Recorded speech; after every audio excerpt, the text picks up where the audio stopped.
मोती चुगते हैं।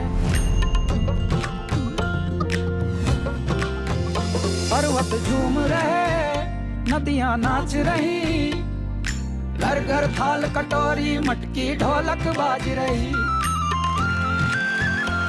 इतिहास में पहली बार नए भारत का अमृत कलश, अमृत कलश, अमृत कलश है खुलने को तैयार मेरे भारत का।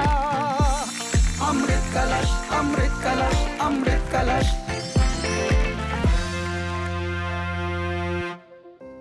राष्ट्रभक्ति, पैट्रियोटिज्म, ये हर नई पीढ़ी को सिखाना पड़ता है। दुनिया में कई देश हैं जहां सिलेबस में पढ़ाना पड़ता है, लेकिन हमारी बात कुछ अलग है। हमारी मिट्टी में जिसका जन्म हो गया उसका रोम रोम वंदे मातरम हो गया।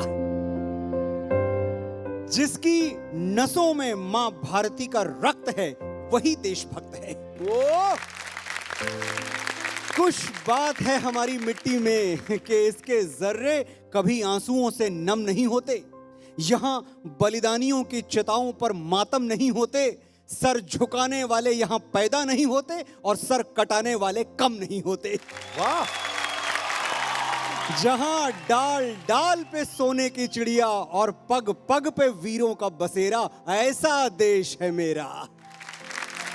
हमारा भारतवर्ष शाश्वत है, सशक्त है, सरस है। ये सिर्फ एक देश नहीं, योद्धाओं का अमृत कलश है। और आज इस अमृत कलश में हम वीरों की कथाएं भर के लाए हैं।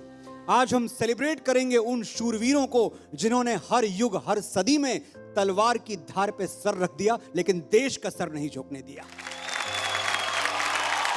उनकी शिराओं से बहते हुए रक्त ने रणभूमि पर लाल अक्षरों में लिख दिया, ऐ मेरे देश मेरी आंख का तारा है तू, ऐ मेरे देश मेरे दिल का सहारा है तू। खून जितना है बदन में मैं बहा दूं तुझ पे, ऐ मेरी जान मुझे जान से प्यारा है तू। ओ भाई तालियां बजती रहनी चाहिए। भारत का अमृत कलश, अमृत कलश, अमृत कलश। भाई एपिसोड की शुरुआत हो तो वो ऐसी हो जैसा मनोज जी ने की, वरना हम तो औपचारिकता करते हैं कभी कभी आकर के। तो स्वागत है आप सभी का भारत का अमृत कलश में। और आज हम दे रहे हैं भारत के योद्धाओं को हमारी सलामी और हमारी श्रद्धांजलि। हमारे टॉप 7 रत्नों में से आज कोई एक इस मंच को छोड़ करके चला जाएगा और हमें मिलेंगे हमारे टॉप 6। तो जैसा कि कैलाश जी कहते हैं, संगीत मंथन शुरू किया जाए। हम कई योद्धाओं की बात करते हैं और सभी की अलग अलग कहानियां हैं, लेकिन एक योद्धा हुए हैं राजकुमार पुरुषोत्तम देव, जो ओडिशा के इतिहास का एक बेहद ही महत्वपूर्ण हिस्सा रहे। उन्होंने भारत के दक्षिणी क्षेत्रों में भी कई जगह विजय प्राप्त की। कहते हैं कि प्रेम किसी जंग से कम नहीं है, और यही सच साबित होता है राजकुमार पुरुषोत्तम देव के लिए, जो प्रेम के खातिर युद्ध भूमि में उतर गए और उनका साथ दिया स्वयं भगवान जगन्नाथ ने।